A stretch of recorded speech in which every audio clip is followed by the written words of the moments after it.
ਇਹ ਜਿਹੜਾ ਪੱਖਾ ਮਿੱਟੀ ਦੇ ਤੇਲ ਤੇ ਚੱਲਦਾ, ਇਹ ਕੋਈ 150 ਸਾਲ ਪੁਰਾਣਾ ਹੈ, ਮੇਡ ਇਨ ਇੰਗਲੈਂਡ ਹੈ।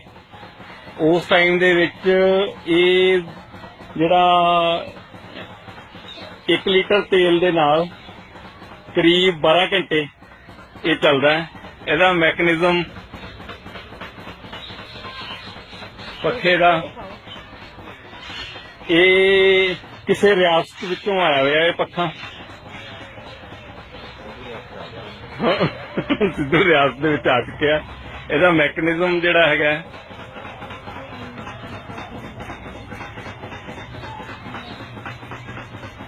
ਇਹਦੇ ਥੱਲੇ ਲੈਂਪ ਲੱਗਿਆ, ਲੈਂਪ ਦੇ ਵਿੱਚ ਤੇਲ ਪਾਉਂਦਾ, ਉਹਦੇ ਹੀ ਨਾਲ ਸਾਰਾ ਇਹ ਚੱਲਦਾ।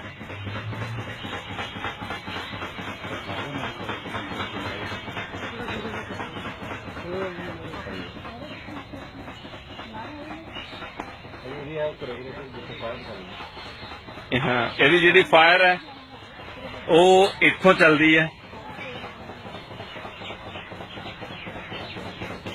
ਉਹਦੇ ਲੈਂਪ ਦੀ ਜਿਹੜੀ ਲਾਈਟ ਜਾ ਰਹੀ ਹੈ ਉੱਤੇ, ਉਹਦੇ ਵਿੱਚੋਂ ਗਰਮ ਹੋ ਕੇ ਅੱਗੇ ਚੱਲਦਾ।